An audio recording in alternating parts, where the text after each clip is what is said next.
know, the last time you started to talk about, you know, becoming a judge as the first openly trans person. Can you talk a little bit about that? I mean, that is a very interesting, like, I feel like I'm always the first, you know, in a lot of things. And I mean, really, you really are breaking the you know, blazing a trail. So please talk about that.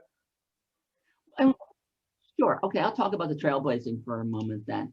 One of the things about you'll often see weird qualifiers. You know, I was the first, you know, trial court judge or first elected judge or various other things. The reason for that was back in 2010, we had no openly transgender judges anywhere. When I was running in 2008, there had been none. In 2010, there was none.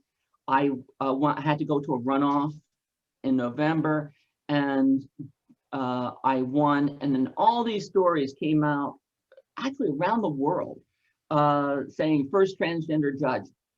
And then the week after the election was called, the mayor of Houston appointed Phyllis Fry, who's an openly transgender woman, who is we call the grandmother of the transgender legal community. She's a giant, to a part-time municipal court position in Houston, and swore her in, making her the first openly transgender judge in the US. And so between my election and my swearing in, another judge sort of came in there. And but now some of my, there's a sort of a bias here. If you talk to people in Texas, they're very much like she's first. And if you talk to people in the Bay Area, a lot of them are like, oh no, really, you really should count Vicky first, because, you know, she was a real judge, you know, and like part-time muni court judge, and she was like basically like a paid traffic commissioner. And so I just say first open. And so what's funny is that when she was sworn in, suddenly the news were like, oh my God, now there are two of them. Like within a week, it was like, there was me, and then it's like, then there's another one. It's like, my God, there are two of them. And it stayed two of us for a long, long time.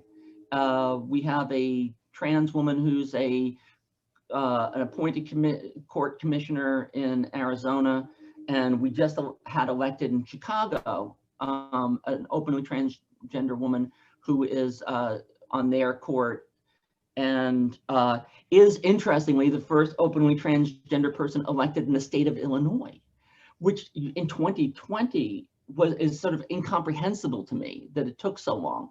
And the idea that somehow judges are like, you know, blazing the path for elected officials. It's like, because we're not normal elected officials. You elect us, but we're not elected officials in the traditional sense. And this has actually been, for me, a challenge with how to handle myself as a judge, because I'll go with that, and then we'll turn later to I'll give you the practice tip stuff, and that's that. So I am in this position where I can be this role model for community, and but I'm also supposed to be neutral, impartial, and judges usually keep a pretty low profile. And so there's this weird tension. I sat here for the past 10 years while suddenly trans issues became important on a national scale, and had to keep my mouth shut. And anybody who knows me personally knows it's really hard for me to keep my mouth shut. And it's a challenge. I have to be, so I try to be a role model and be public, and for people to know. Because what good is having somebody in a position that you could be a role model if nobody knows they exist? And so I have to be, you know, somewhat visible, but I have to do it in a way where I'm not in any way taking away from the dignity of my office or the perception of being a fair neutral.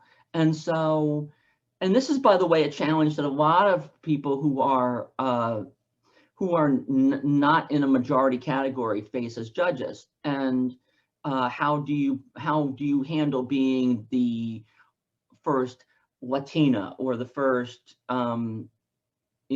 Native American or the first African American woman to serve in a position on the bench in an area, and how does that work? And especially because groups that care about our issues want, suddenly, I became I became very much in demand as a speaker to, for example, LGBT legal groups. And then the question is, well, what are the rules on that? And it can be challenging. And one of the things that can be challenging about that too is that we want to do that. We want to go in places. So you have somebody, for example, let me give you a hypothetical. Somebody is a Latina, they're elected to the bench, local Latinx group wants them, comes to speak, they give them an award for this, and then the keynote speaker spends the entire time talking about immigration reform. We're not supposed to be political. We're not supposed to be sharing the stage with people talking about political things. But yet all the speakers will be talking about immigration and things that are problems with that, or things that the whatever that particular political administration is doing. And we're not supposed to take controversial positions, and we're not supposed to rule on some of these things. But yet we're standing someplace where just a few minutes before or after somebody's saying something that we could never say. And this is tough, figuring out how to maneuver this. For me, for example, in the LGBT community, we have a number of people who, I get invited to speak places, and I can be at an event and I could be sitting next to a drag queen. And is that demeaning the dignity of my office? Some people might say yes. And so these are the sort of things that anybody who is not in a conventional, come from a conventional background, will be facing as a judge. And our ability to communicate on social media is highly limited. There are ethics issues after ethics.